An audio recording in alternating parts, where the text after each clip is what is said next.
My dear viewers, my dear subscribers, দেখো knowledge street পয়েন্টে তোমাদের আমি আজকে একটা নতুন একটা পয়সার সহিত টাকার সম্বন্ধে একটা ভিডিও এনেছি। এটা কিন্তু তোমার হয়তো জানা আছে কিংবা জানা নেই।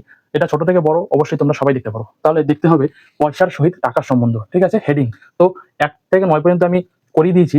তো তারপর হোম টাস্ক আমি দিয়েছি, এটা আমি পরে বলবো। তো এখানে আছে 1 পয়সা সমান সমান 1 টাকার 100 ভাগের 1 ভাগ, ঠিক আছে?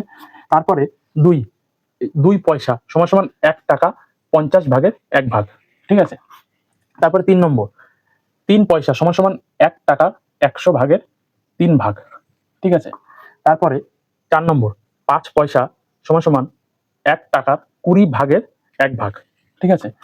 5 নম্বর দেখো 10, এই যে আমি ডট ডট দিয়েছি না প্রতিটাতে, এই ডট ডটের মানে কি তোমাদের একটা মনে একটা প্রশ্ন আসতে পারে। দেখো ডট ডট মানে এটা আমি ডাইরেক্ট লিখেছি, অর্থাৎ শর্টকাটে লিখেছি যে পয়সা। ডট ডট মানে কিন্তু এটা তুমি এরকম দিয়ে দাও, ঠিক আছে? এটা কিন্তু তার মানে পয়সা বোঝাবে, অর্থাৎ উপরে যদি টাকা থাকে তাহলে কিন্তু এখানে কিন্তু টাকা। তো যাই হোক, এটা বুঝতে পেরেছো, পয়সা, ঠিক আছে? তো 5 নম্বরে 10 পয়সা সমান সমান 1 টাকা 10 ভাগের 1 ভাগ, ঠিক আছে?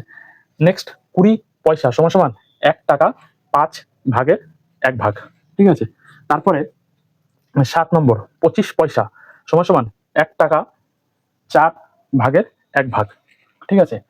তারপর 8 নম্বর 50 পয়সা সমান সমান 1 টাকা 2 ভাগের 1 ভাগ, বোঝা গেল?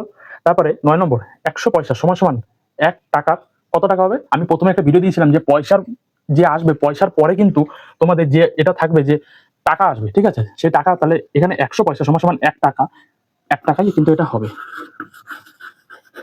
ঠিক আছে? 1 টাকায় কিন্তু হবে। তো হোম টাস্ক তোমাদের জন্য আমি দিলাম, এটা দেখে নাও। আশা করি আমার লেখাটা এবং কনসেপ্ট ক্লিয়ার, তোমরা এটা বুঝেছো। 3 পয়সা সমান সমান কত হবে? এটার মধ্যে কিন্তু অ্যান্সার আছে, ঠিক আছে? এই ভিডিওতে কিন্তু অ্যান্সার আছে। তো এটা তুমি যদি বুঝতে পারো তাহলে আমাকে কমেন্ট বক্সে অবশ্যই অ্যান্সার দেবে।